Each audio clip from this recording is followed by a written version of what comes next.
안녕하십니까 구독자 여러분. 이번에는 우리 이승재 PD께서 라오닝성 선양에 소재한 고궁을 다녀왔습니다. 주지하시다시피 이 고궁은 청나라의 개국군주인 애신강나 누르하치가 짓기 시작한 곳입니다. 왕궁은 그의 8째 아들 태종, 즉 홍타이지가 했죠. 공사가 끝난 다음에는 그의 황제 즉위식도 거행된 곳입니다. 국호도 후금에서 청나라로 배칭됐고요. 면적이 베이징 고궁의 12분의 1임에도 불구하고 2004년 유네스코 문화유산이 된 이곳 고궁을 이제 한번 둘러보시겠습니다.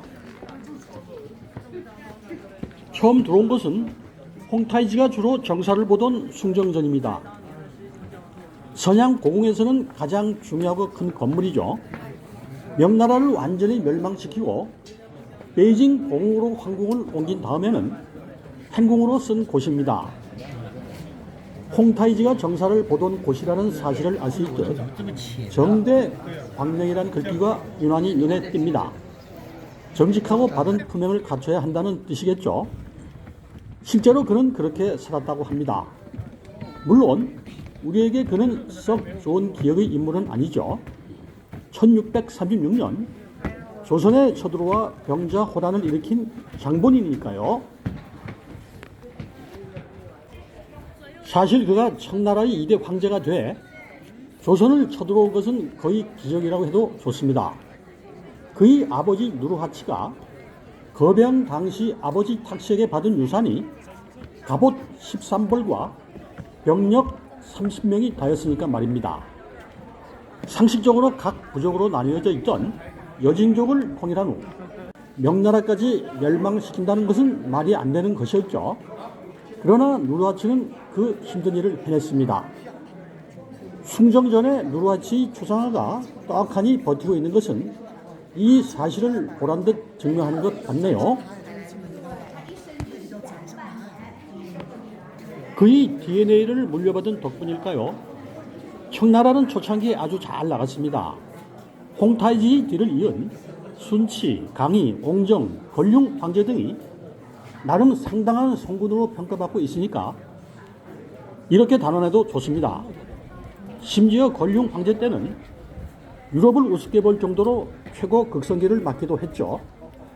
마지막 황제 푸이가 퇴위당한 후 중국이 아시아의 병자로 불린 것이 아이러니이기는 하지만 말입니다.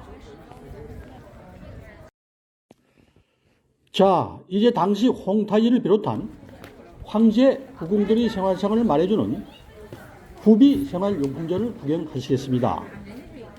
장신구와 생활용품들 100점 이상이 전시물로 진열되어 있네요. 세상을 살아가는 데 필수적인 식기 등도 곳곳에서 눈에 띄는군요. 말할 것도 없이 일반 평민들이 사용하던 것들과는 비교조차 할 수 없는 진귀한 것들이죠. 황실의 재정이 보통 튼튼하지 않았다면 상당히 곤란했겠네요. 다행히 청나라는 초창기부터 한족들의 고혈을 쥐어짜낸 덕에 이들의 생활은 별 불편이 없었다고 합니다. 참고로 청나라 때의 황후와 후궁 제도를 한번 알아보겠습니다. 말할 것도 없이 황후는 단 한 명입니다. 그 아래로는 우선 황후와 동급 대우를 받는 황기비가 있었습니다. 또 그 다음에는 귀비, 비, 빈, 귀인, 상제, 다분 순으로 후궁들이 있었다고 하네요. 이 제도는 권류 황제 이후에는 확실하게 제도화돼 정원까지 생깁니다. 황귀비의 경우 1명, 귀비와 비는 각각 4명과 6명이었습니다. 그 아래로는 무제한이었다고 하네요. 이 정도 되면 아무리 카사노바 같은 슈퍼맨이라도 감당하기 어렵지 않나 싶습니다. 청나라의 황제들이 후반기에 갈수록 단명한 것은 다 까닭이 있는 것 같네요. 다음에 보실 곳은 숭정전의 바로 뒤편인 사선제에서 열리고 있는 청나라 당시 명필들의 소화전이 되겠습니다. 아시다시피 청나라 때는 예서와 전서의 중흥시대였습니다. 명필들이 많이 배출될 수밖에 없었죠. 조선에서도 유명했던 옹방강, 완원 등이 대표적 명필들이라고 하겠습니다. 여기에서 이들의 작품이 곳곳에 눈에 띄는 것은 너무 당연한 일이겠죠.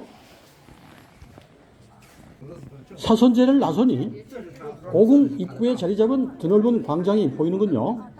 많은 관광객들, 특히 여성들이 만주족 전통 의상을 입은 채 사진 촬영하는 모습도 보이고요. 여러분들도 잘 아시다시피 청나라는 소수민족인 만주족이 전 왕조입니다. 무려 296년 동안이나 존속하면서 중국인들이 대다수를 차지하는 한족을 지배했죠. 이 정도 되면 중국인들은 한국인들이 일제에 그렇듯 청나라의 반감을 가져야 마땅합니다. 하지만 그렇지 않은 듯 하네요. 아주 신이 나서 만주족 복장을 한 채 사진을 찍는 모습이 이를 대변하는 듯 합니다. 하기야 옆다리 부분이 무려 엉덩이까지 쭉 찢어진 관능적 느낌이 치파오라는 치마가 원래 만주족 전통 복식이라면 말 다했다고 해야 하겠네요. 광장 앞에는 또 고궁의 정전이자 중심 건물인 대정전이 있네요. 처음 건축될 때의 명칭은 대전이었다고 합니다. 그러나 1636년 독공전이 된 다음 강희제 때 대정전으로 개칭됐다고 하네요. 팔각형으로 된 특이한 구조라서 언뜻 보면 정자처럼 보이나 엄연한 정전입니다. 만주족 황궁답게 유목민의 이동식 텐트를 본떠 지었다고 하네요. 황색 유리 기와로 지붕이 덮여 있는 것이 진짜 특이합니다. 정면의 두 기둥에는 금 도금한 용 조각도 감겨 있네요. 선양의 택시, 갖가지 조형물에도 나오는 상징물로도 널리 알려져 있다고 합니다. 대정전 앞 광장의 좌우에는 또 길이 195m, 너비 80m에 이르는 열체의 정각이 있네요. 이른바 십왕정이라는 정각들이죠. 이들의 존재는 팔기라는 청나라만의 독특한 군사 조직을 알아야 이해가 됩니다. 누르하치는 청나라를 건국하는 데 공을 세운 만주족과 몽고족, 여진족, 한족 등을 팔기라는 조직으로 일찌감치 편제했다고 합니다. 십왕정은 바로 이 팔기의 수장들과 조정의 정승들인 좌이광, 우이광들의 집무실이라고 보면 됩니다. 대정전 안으로 들어가면 청나라가 어떻게 명나라를 물리치고 건국했는지를 설명해주는 전시실이 나옵니다. 사실 수적으로 볼 때 청나라의 전력은 명나라와는 비교조차 불가한 수준이었습니다. 명나라 병력이 무려 수십 배나 더 많았다고 하죠. 그러나 명나라 병사들은 당나라 병사들처럼 완전히 오합지졸이었던 모양입니다. 수십 배의 병력으로도 싸우면 백전백패였다고 하네요. 임진왜란 때 어떻게 조선을 도우러 왔는지 의문스럽네요. 결국 저 유명한 영원의 전투에서 청나라에 대패하면서 명나라는 역사의 뒤안길로 사라집니다. 지금은 박물관이 된 이 고궁에 서점이 없다면 곤란하겠죠. 대부분 만주족과 청나라의 역사와 관련된 서적들이 대거 비치되어 있습니다. 서적을 구입하는 관광객들도 꽤 있네요. 일부는 현장에서 책을 구입했다는 사실을 증명이라도 하려는 듯 도장까지 찍고 있습니다. 요즘 말로 하면 인증샷이 아닌가 싶네요. 다음은 청나라의 보물과 고서적들을 전시해 놓은 전람관이 되겠습니다. 명나라 못지않게 문화가 흥성한 왕조다운 전시물들이 대단히 호화스럽습니다. 이들 중에는 소더비 경매 등에 나가면 최소한 수백억 원을 호가하는 귀증품들도 있다고 하네요. 당연히 여기 있는 것들은 진품은 아니라고 합니다. 자, 이제는 웬만한 볼거리들은 다 봤으니 나가봐야 하겠죠. 시간이 꽤 걸렸는데도 역시 베이징 고궁보다는 규모가 적어서 그런지 빨리 나온 것 같습니다. 어떻습니까? 영상이 도움이 되셨나요? 시청해 주셔서 감사합니다.